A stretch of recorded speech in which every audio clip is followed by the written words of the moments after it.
안녕하세요. 생명의 흐름입니다. 이번 주는 현충일 집회 메시지 2번에 왔습니다. 메시지 2번은 하나님의 보좌와 세계 정세 배후에 있는 영적인 광경과 하나님의 행정의 중심이신 그리스도에 대한 이상을 봄입니다. 이번 주는 강진구 형제님과 함께 교통하도록 하겠습니다. 안녕하세요, 형제님. 네, 안녕하세요, 형제님. 네, 형님, 이번 주는 이제 메시지 2번에 왔는데요. 네. 이번 현충일 집회 메시지는 특별히 세계 정세에 대해서 이렇게 네. 다루고 있는 메시지인데, 우리는 이제 그 안에서 그 배후에 있는 것들에 대해서도 보고, 네. 그 중심이신 그리스도에 대해서도 볼 필요가 있는 것 같습니다. 네. 이번 메시지 2번에 대해서 간략한 교통을 부탁드리겠습니다. 네, 그래서 이제 이번 주는 이상을 보는 것에 대해서 말하고 있는데, 네. 세 가지 이상이 있는 거죠. 하나님의 보좌에 대한 이상, 네. 그리고 세계 정세 배후에 있는 이런 영적인 광경에 대한 이상, 그리고 하나님의 행정의 중심이신 그리스도에 대한 이상. 아멘. 세 가지를 우리가 보아야 한다고 말하고 있습니다. 네. 여기에 이제 세계 이상에 해당하는 세 개의 로마 숫자가 있는데, 이제 로마 숫자 1번은 바로 하나님의 보좌에 대한 이상을 말하고 있습니다. 네. 이제 여기서 말하는 이 보좌는 서신서들에 게시된 은혜의 보좌가 아니라 바로 신성한 행정을 집행하기 위한 보좌입니다. 네. 이 보좌는 요한계시록 4장, 5장 이렇게 잘 나타나 있는데, 이 보좌는 겉으로 보이는 보좌는 아니지만 아멘. 보이는 모든 상황 뒤에서 모든 사람과 모든 일을 다스리고 있습니다. 네. 여기 요한계시록 4장, 5장에서 하나님은 온 우주를 통치하시는 그분의 우주적인 통치권을 행사하시면서 네. 보좌에 앉아 계시고 또 모든 상황을 다스리고 있습니다. 아멘. 또 다니엘서와 사실 에스겔서에서도 하나님의 우주적인 통치권에 대해서 말하고 있는데요. 네. 이처럼 성경에서는 분명히 하나님께서 이 우주적인 행정을 갖고 계신다는 것, 그리고 그 우주적인 행정의 중심에 보좌가 있다고 말하고 있습니다. 아멘. 그리고 로마 숫자 2번은 바로 세계 정세 배후에 있는 영적인 광경에 대한 이상에 대해서 말하고 있는데, 네. 여기서는 이제 주로 다니엘서 10장을 이제 언급하고 계셨어요. 아멘. 그래서 다니엘은 전달자인 천사를 통해서 이제 이야기를 듣게 되는데, 곧 인간 정부 간의 이런 전쟁이 있을 것입니다. 네네. 이런 이야기를 이제 듣게 되었습니다. 그런데 다니엘은 이것을 전해 듣기 전에 한 가지의 이상을 먼저 보았는데, 그것은 바로 사람의 아들이신 그리스도에 대한 이상을 먼저 보았고, 네. 그가 그러한 이상 앞에서 엎드려지게 되었습니다. 그래서 하나님의 움직임의 중심과 전부이신 이 탁월하신 그리스도께서 아멘. 한 사람으로 이러한 계시 가운데서 나타나신 것입니다. 마찬가지로 계시록에서도 요한이 이런 많은 이상들을 보기 전에 가장 먼저 보았던 것은 바로 이 사람의 아들이신 그리스도에 대한 이상이었습니다. 그렇죠. 그래서 우리는 인간 정부의 싸움이 있고 세계 정세는 급변하고 있을지라도 먼저 장면 뒤에서 하나님께서 이것을 관할하고 계신다는 것을 보아야 합니다. 네, 그럼 저희가 하나님의 보좌와 또 이제 배후에 있는, 세상의 배후에 있는 어떤 영적인 광경에 대해서 봤는데요. 세 번째 항목은 이제 하나님의 행정의 중심이신 그리스도에 대한 항목일 것 같은데요. 네, 그 맞습니다. 부분은 어떨까요? 네, 이제 하나님의 영원한 경륜에 따른 하나님의 행정의 중심이신 그리스도에 대한 내용이 로마 숫자 3번인데요. 네. 여기서는 주로 요한계시록을 말하고 있습니다. 아멘. 이제 과정을 거치시고 승천하신 이 그리스도께서 바로 하나님의 행정을 집행하시기 위해 보좌에 앉으신 분으로 계시되셨습니다. 네. 네. 이 과정을 거치신 주님이 어떤 분으로 앉아 계시느냐, 요한계시록에서 이기신 분, 자격을 갖추신 분으로 앉아 계시다는 것입니다. 아멘. 복음서들에서는 이분께서 우리의 구주로 오셨지만, 이제 계시록에서는 보좌에 계시면서 우주 전체에 하나님의 행정을 집행하시고 하나님의 이러한 경륜을 수행하고 계십니다. 네. 요한계시록 1장 5절에서는 이제 그분을 땅에 있는 왕들의 통치자라고 말하고 있는데, 이것은 다만 그분께서 교회 안에서 교회를 다스리시고 감찰하실 뿐만 아니라 참된 통치자로서 지금 일어나고 있는 이러한 현재 모든 상황을 다스리고 계신다는 것을 말해주고 있습니다. 아멘. 이번 메시지 서두에서 말씀을 전하신 분께서 이제 에스겔의 이야기를 하셨어요. 네. 우리가 이러한 지금 현재 팬데믹의 상황에서 상황을 볼 때 우리는 필연적으로 혼란해질 수밖에 없는 것 같습니다. 그렇지만 우리가 이러한 하늘에 속한 이상, 우리가 하늘이 열림으로 우리가 영 안에서 하나님을 접촉한 결과로 이러한 이상들을 볼 때 우리는 왜 지금 이러한 현재 상황이 있는지를 이해하게 되고 네. 또 하나님의 현재 움직임이 무엇인지 알게 되고 그럼으로써 이러한 우리 주변에 있는 지금 이런 상황들에 우리가 흔들리지 않고 아멘. 하나님의 행정을 위해서 그분의 움직임을 위해서 그분의 이러한 전진과 확산을 위해서 동역할 수 있는 사람들이 될 수 있는 것 같습니다. 네. 그래서 이번 주 메시지를 우리가 추구하면서 우리가 이러한 이상을 볼 수 있기를 원하고 아멘. 그분의 마지막 움직임, 최종적인 움직임에 동역할 수 있는 이들이 되기를 원합니다. 네, 감사합니다, 형제님. 네, 함께 메시지 2번에 대해서 요약을 해보았습니다. 이제 이어서 형제님들의 영상을 함께 시청하시고 위트니스 리 형제님의 관련된 영상을 함께 보시도록 하시겠습니다. Dear Saints, this morning we come to message 2 of this conference. The title of this message is Seeing a Vision of the Throne of God, the Spiritual Scene Behind the World Situation, and Christ as the center of God's administration. As we are all aware that we are living in a very particular time in human history, I believe in our spirit we have a registration that we are living in the last part of this age. And there's a lot of things happening around us beside the pandemic, and there is the world situation, the countries. So a lot of things are happening around us in the world situation. And we are here in this conference, we are looking to the Lord for Him to open up the heavens to us, that we may see something according to His heart and what He wants to work out in these days. In the Bible, there are several books which are important in revealing what God wants to do in this end time. These books are the book of Daniel, the book of Revelation, and also the book of Ezekiel. And Ezekiel can be considered a sister book to Revelation. And in these books, we can see that God presented particular visions to His servants to reveal to them what He wants to carry out in these last days in relation to the world situation, to work out His eternal economy, to consummate this age. So we want to be able to enter into the same vision as these ones saw. If we want to know how to go on with the Lord, how to cooperate with Him in these final days, we need to see these visions. And in this message, we will be looking at particularly 3 aspects of these visions. The first is to see a vision of the throne of God. This is not the same as the throne of grace presented by Paul in Hebrews, to which we come forward, to which we have fellowship with God, we enjoy grace. This is the throne of God in the heavens. This is the throne of His authority to carry out His divine administration. We need to see this vision. And secondly, we also need to see the spiritual scene behind the world situation. We are seeing a lot of things happening around us in terms of the world situation, the pandemic, the countries, all the contention.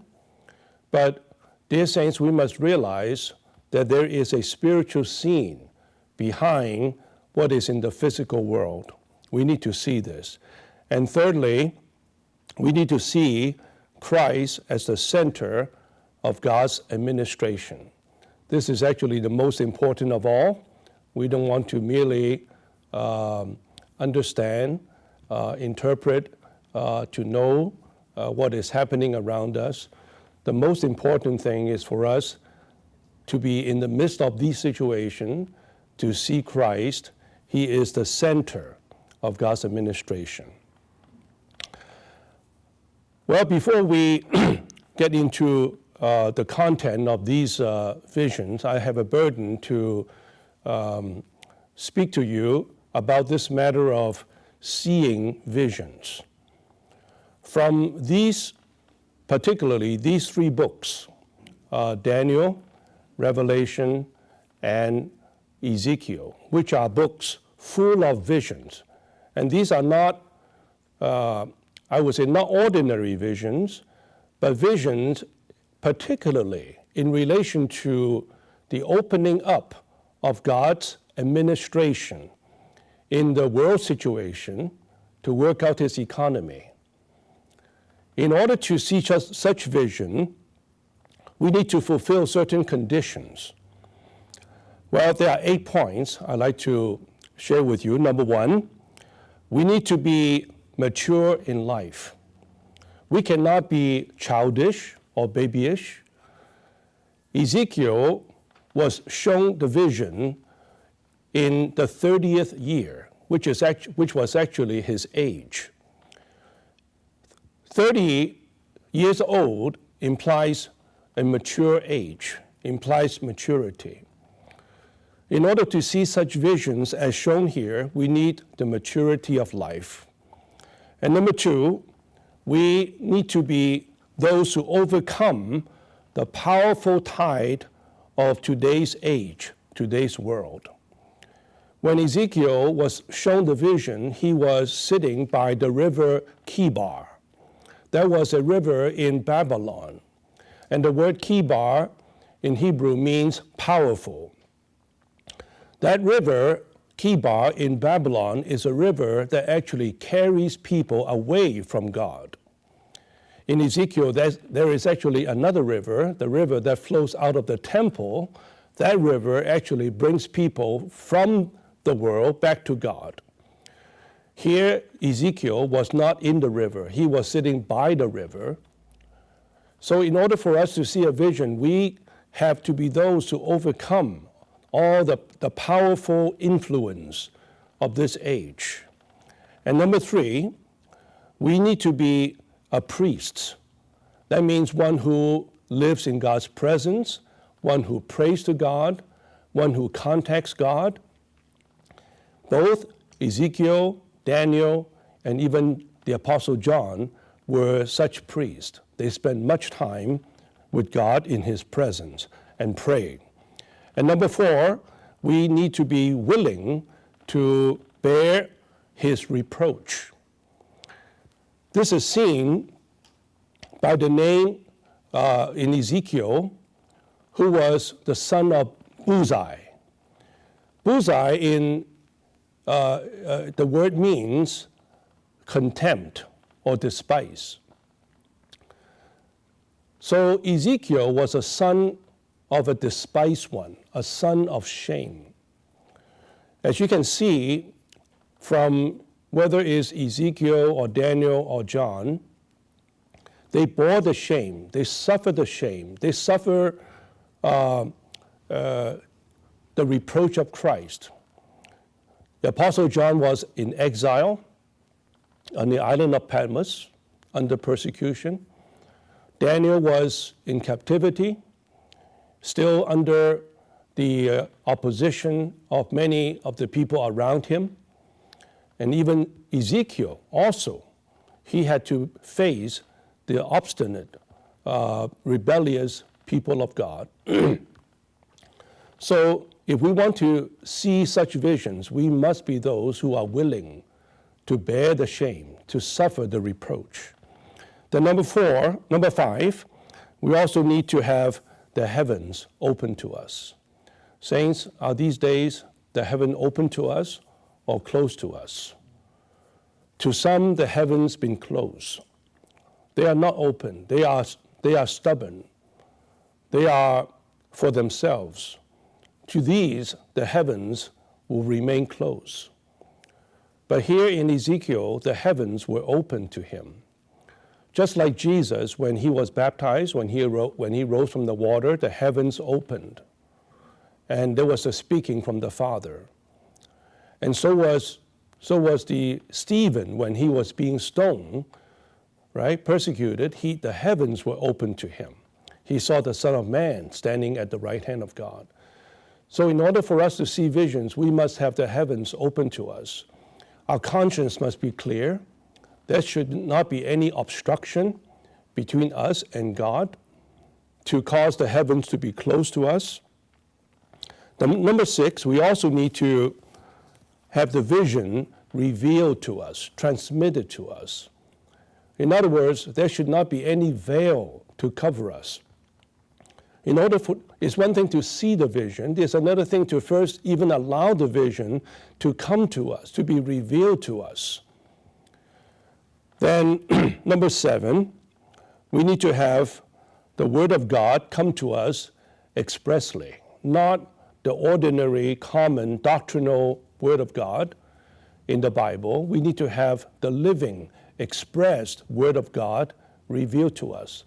Thank the Lord, even in spite of the limitation, restriction of this pandemic time, God is still speaking. God's speaking is not restricted. And it is not only just a kind of Bible study that we are having. We need to hear God's word expressly. Something expressed, God speaking must be spoken to us in an express way. Then through this word, then we can see the vision. And finally, number 8, we need to also have God's hand upon us for him to work out, to carry out, to operate, and also to lead us and to hold us. As God speaks to us through his word, his hand follows.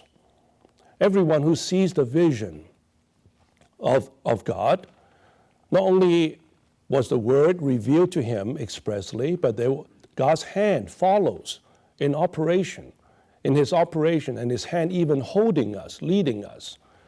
So we are not talking about just seeing vision for the sake of seeing vision. As we are seeing vision, we are expecting God would carry out, God would lead us, even by his hand, to guide us step by step, and to hold us to himself. Dear saints, I treasure these 8 points very much. You can see this clearly from these 3 books of vision. And if we want to see the vision, we must be such persons, and we must have these conditions that we would be the right people and in the right condition to see this vision of God in this final stage.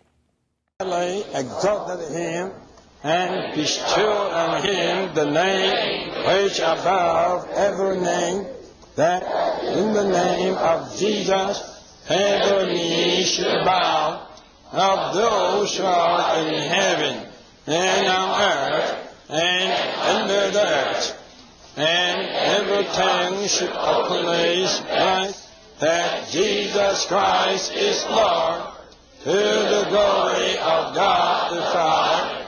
So then, my beloved, even as you have always obeyed, not only as in my presence, but now much rather in my absence, work out your salvation with fear and trembling.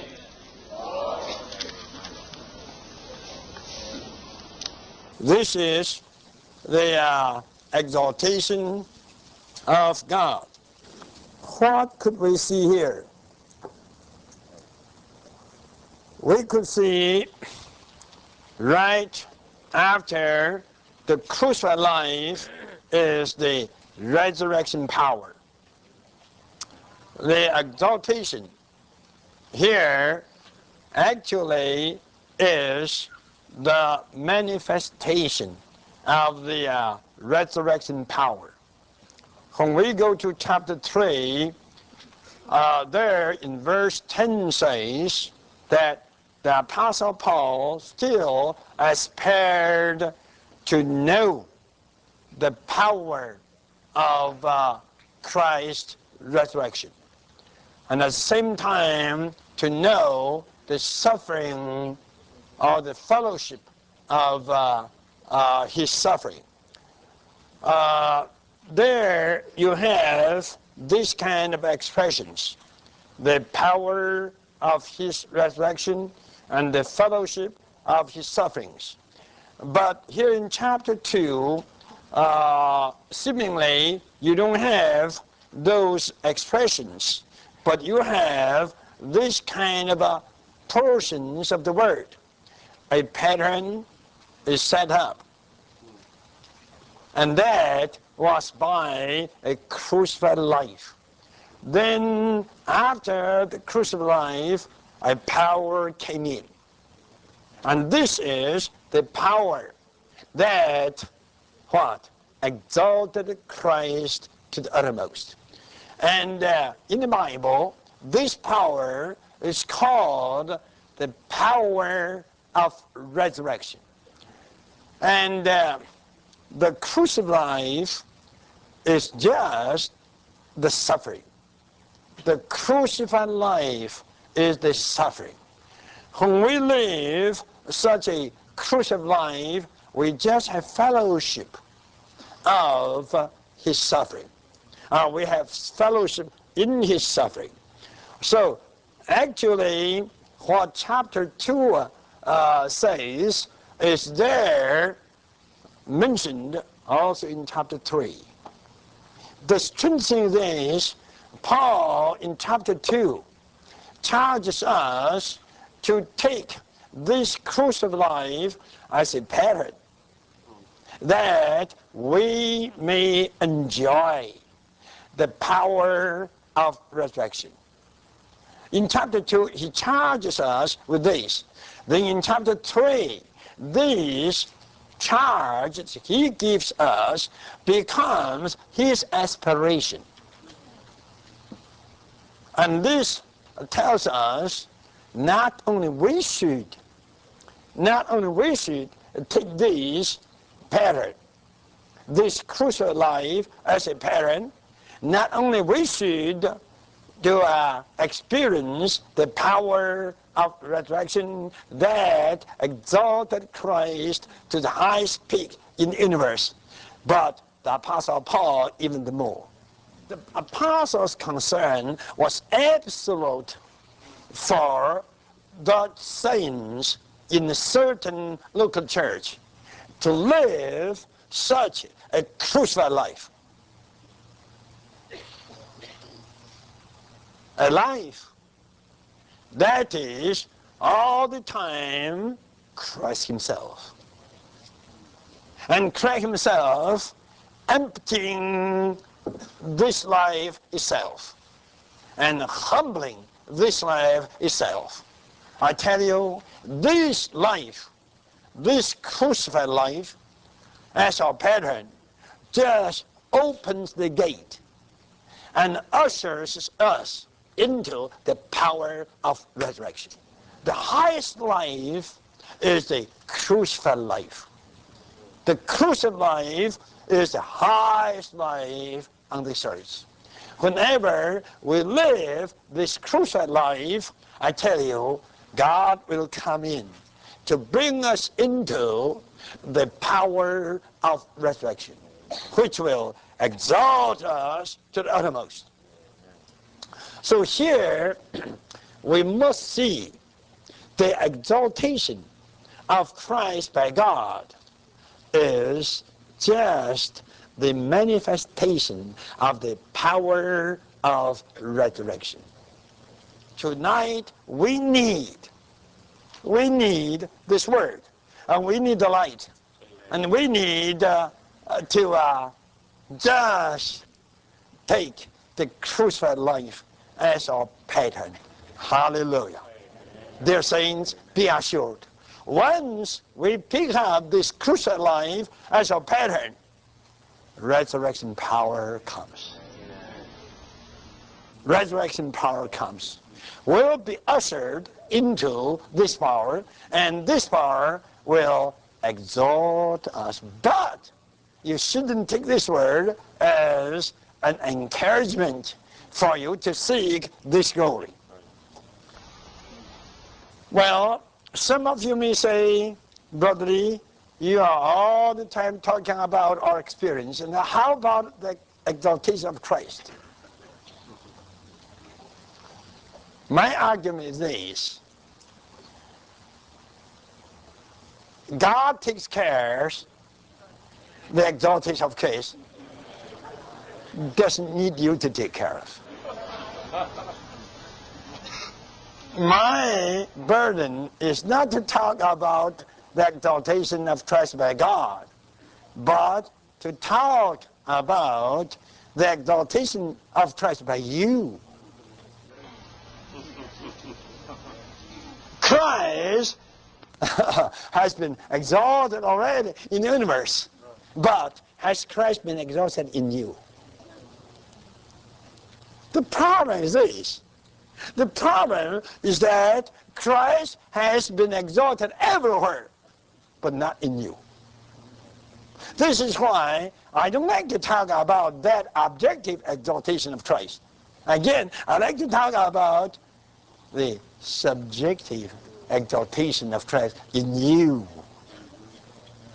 Christ has been exalted everywhere, but not in you.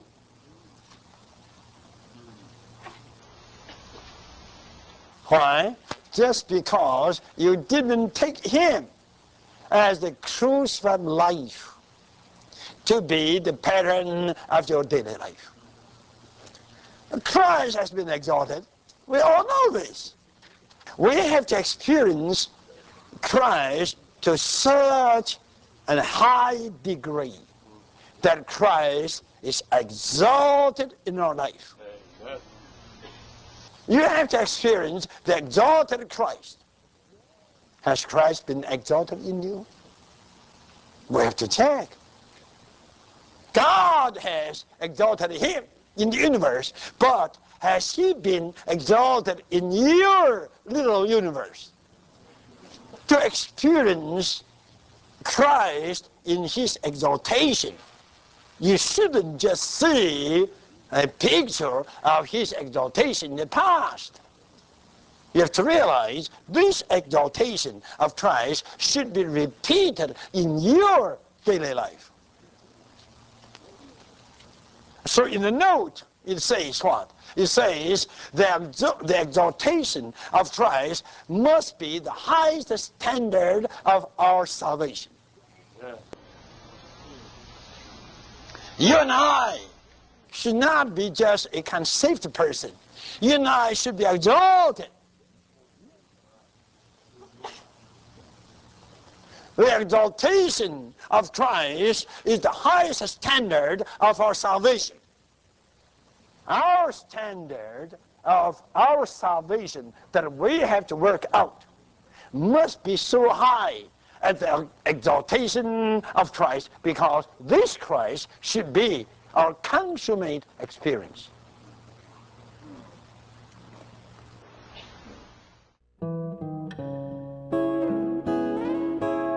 우주의 행정관이신 승천하신 그리스도를 보고 체험함. 모든 그리스도인은 그리스도께서 하늘에 오르신 것과 그분께서 오늘날 하늘에 계신 것을 알고 있습니다. 그러나 그리스도의 승천 후 하늘의 광경에 친숙한 사람은 많지 않습니다. 이 광경은 꽤 특별하므로 우리는 그것을 매우 분명하게 보아야 합니다. 요한계시록 4장 1절과 2절은 이 일들이 있은 후에 내가 보니 하늘의 문이 하나 열려 있었습니다. 내가 처음에 들었던 나팔 소리와 같은 그 음성이 나에게 말하였습니다. 이리 올라오너라. 이 일들이 있은 후에 일어나야 할 일들을 너에게 보여주겠다. 나는 즉시 영 안에 있었습니다. 보십시오. 하늘에 한 보좌가 놓여 있었고 그 보좌에 한 분께서 앉아 계셨습니다. 라고 말합니다. 요한은 하늘에 있는 하나님의 보좌를 보았고 이 보좌는 하나님의 행정의 중심입니다. 하나님의 보좌의 통치를 벗어나서는 누구든 아무것도 할 수 없으며 어떤 일도 발생할 수 없습니다. 겉으로는 이 보좌가 보이지 않고 사람에게 실감나지 않지만 사실상 그것은 모든 사람과 모든 것을 다스리는 광경 뒤에 있습니다. 요한은 보좌에 앉으신 분의 손안에 있는 두루마리를 보았습니다. 누가 그 두루마리를 펼 수 있느냐는 질문이 있었을 때 요한은 아무도 그렇게 할 자격이 없었기 때문에 울었습니다. 장로들 중에 하나가 그에게 울지 마십시오. 보십시오. 유다 지파의 사자 다윗의 뿌리가 이기었으니 그 두루마리와 7 봉인을 뗄 수 있습니다. 라고 말했습니다. 사자는 그리스도를 상징합니다. 이것은 창세기 49장 8절과 9절에 예언된 것처럼 그분을 원수와 맞서 싸우는 강한 전사로 묘사한 것입니다. 그리스도께서 이기셨으므로 그분은 그 두루마리와 7 봉인을 떼실 자격이 있으십니다. 또 요한이 보니 보좌와 네 생물 한가운데에 그리고 장로들 한가운데에 갓 죽음을 당하신 것 같은 한 어린 양께서 서 계셨습니다. 그 어린 양은 7뿔과 7 눈을 가지셨는데 이것은 온 땅에 보내어지신 하나님의 7 영입니다. 이 사자 어린 양은 앉아 계시지 않고 서 계셨으며 그 7 눈은 불타고 있었습니다. 이 그림에서 우리는 그분의 일이 완성되지 않았음을 분명히 볼 수 있습니다. 그분께서 서 계신 것과 7 눈이 불타고 있는 것은 모두 그분께서 행동하고 계심을 가리킵니다. 그 어린 양께서 나아오셔서 보좌에 앉아 계신 분의 오른손에 있는 두루마리를 받아 드셨습니다. 여기에서부터 하늘에서의 그리스도의 사역이 시작되었습니다. 요한이 우리를 위해 찍은 이 사진을 생각해 보십시오. 구속하는 어린 양은 지금 우주의 중심에 하나님의 보좌 앞에 서 계십니다. 이것은 구속자께서 지금 하나님의 행정 안에 계심을 계시합니다. 그분은 우주의 행정관으로서 하나님의 경륜을 집행하고 계십니다.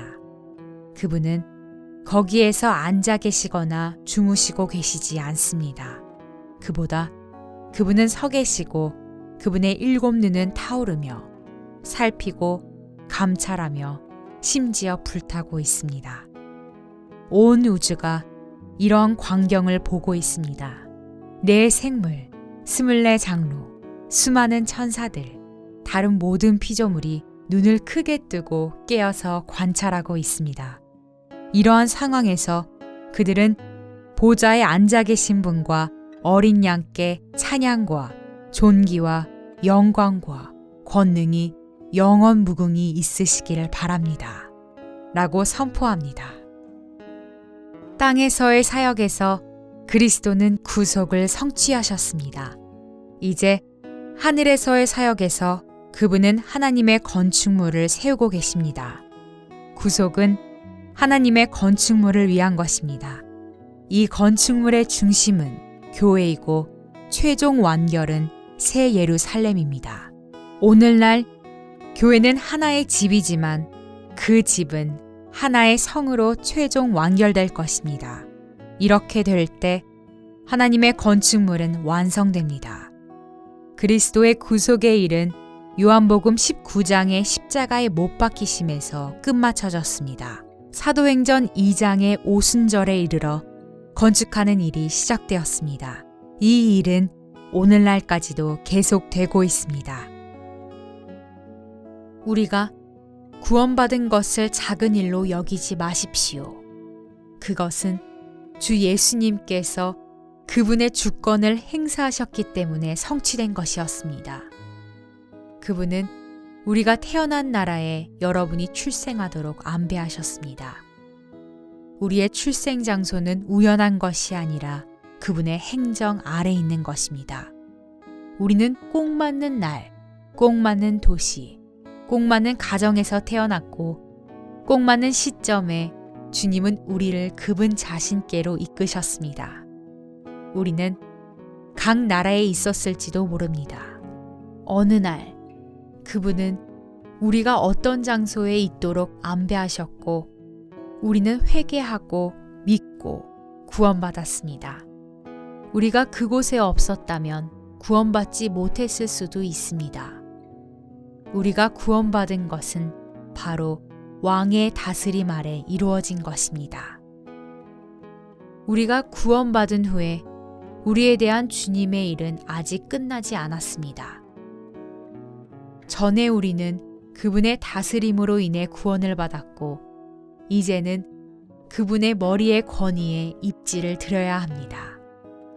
그분은 우리 위에서 통치를 수행하실 뿐 아니라 또한 우리 안에서 우리를 다스리십니다. 오늘 사랑하는 그리스도의 하늘에서의 사역 아래서 우리는 보냄을 받아 승천하신 그리스도의 하늘의 사역을 세계 각지로 가져갈 수 있습니다. 이것은 사람에게서 비롯된 것이 아니라 승천하신 통치자에게서 비롯된 것입니다. 주님의 회복은 온 땅으로 확산되었고 수백 개의 교회들이 어떤 조직도 없이 일으켜져 왔습니다.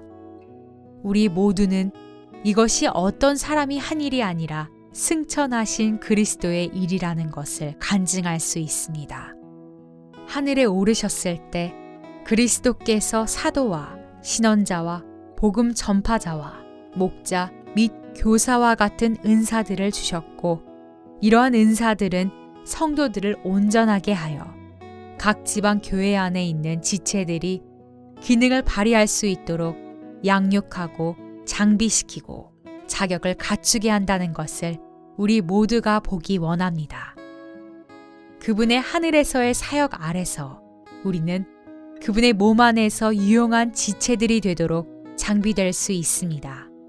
그 목적은 그 사역의 일을 하게 하려는 것, 곧 그리스도의 몸을 건축하게 하려는 것입니다. 주님의 회복은 단지 기독교의 또 다른 일이 아닙니다. 그것은 하늘에서의 그분의 사역에 대한 반응입니다.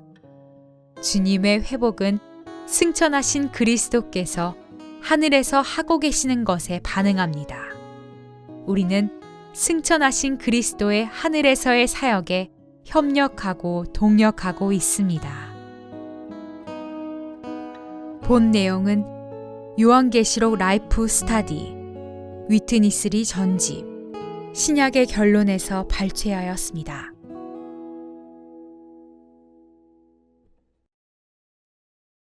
요한계시록 4장 5절은 그 보좌에서 번개와 음성과 천둥이 나왔습니다. 그리고 보좌 앞에서 7개의 등불이 타고 있었는데 그 7등불은 하나님의 7영입니다. 라고 말합니다. 이번 한 주간도 하나님의 보좌 앞에서 타오르는 7영으로 인해 세계정세 배후에 있는 영적인 광경과 하나님의 행정의 중심이신 그리스도에 대한 이상을 선명하게 보는 한 주간이 되시기를 원합니다. 그럼 저희는 다음 주에 메시지 3번으로 다시 찾아뵙도록 하겠습니다. 감사합니다.